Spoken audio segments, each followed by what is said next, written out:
Rated M for mature.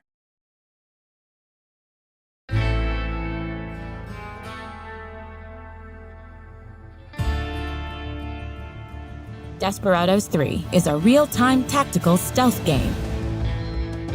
In this prequel to the beloved Desperados franchise, you will lead your gang on a glorious Wild West adventure and visit many iconic places like the forbidding mountains of Colorado, the bug-infested swamps of Louisiana, and the windswept deserts of Mexico.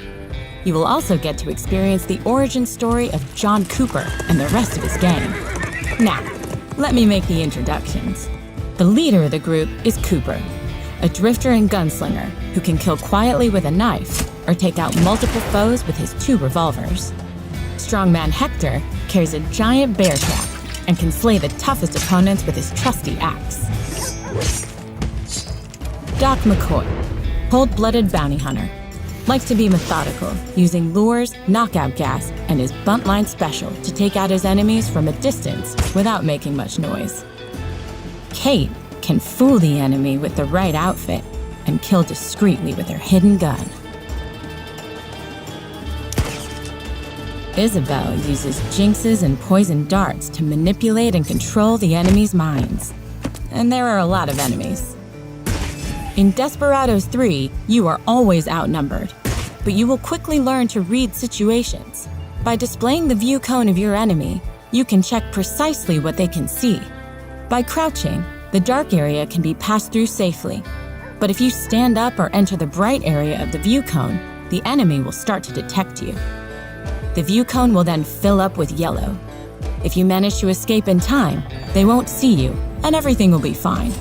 But when the view cone turns red, things will get hot. The enemy will call for help, triggering the alarm, which means everybody in the area will start hunting you.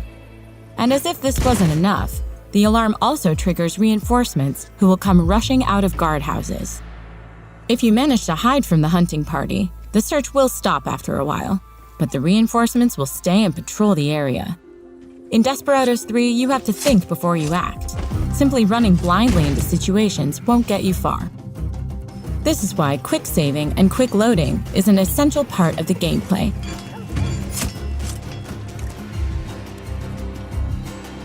It gives you the opportunity to try out different strategies when approaching the enemy.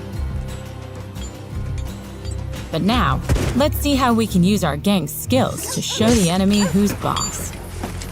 Whenever you encounter a new group of bad guys, placing your gang in safe observation spots saves you from being surprised by patrols.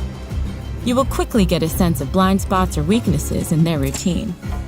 There are always a multitude of options for how to use different skills, allowing you to take out the enemy one by one.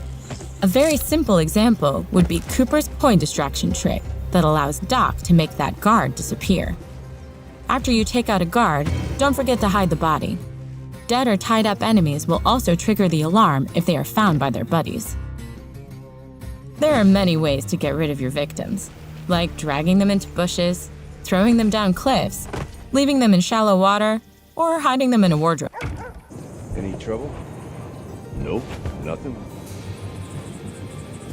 Most of your enemies are not stupid, though. Patrols will start looking for missing friends. Are you hiding from me? Poncho guards are smarter and more disciplined, so they cannot be fooled that easily. Guard dogs may have a shorter view cone, but they will sniff you out even in the best hiding places. And the elite long coats only fall victim to the most sophisticated plans. Or Hector's huge axe. Another great way to take out your enemies without raising the alarm is to utilize environmental hazards. Smash your enemies with a loaded crane. Make them jump on the love train. Or give them a free ride in a minecart. If an enemy gets killed by accident while his friends are watching, they won't raise the alarm, since they don't suspect that you caused it. You can also choose to go full stealth and succeed without killing anyone at all. By using your knockout and tie-up skills, you can complete most missions without a single murder. But if you decide to permanently rid a whole town of bad guys, that's fine too. Should you run out of patience with one of the more brutal puzzles, you can turn the game into a tactical shooter. If you play it smart, you can get loud and use your guns to fight your enemies. Just make sure you keep an eye on your ammunition and the cooldown time of your skills. And there's one more thing you'll need. When you activate Showdown Mode, the whole game pauses. This gives you time to react if something didn't go as planned.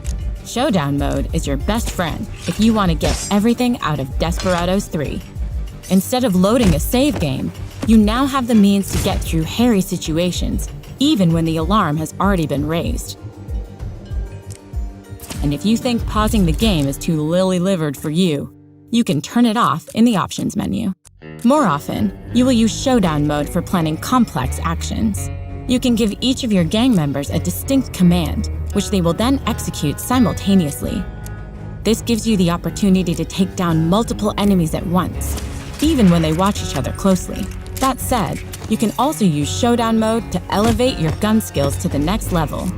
Here, you can combine the pause feature with the planning feature so you can play out tactical shootouts.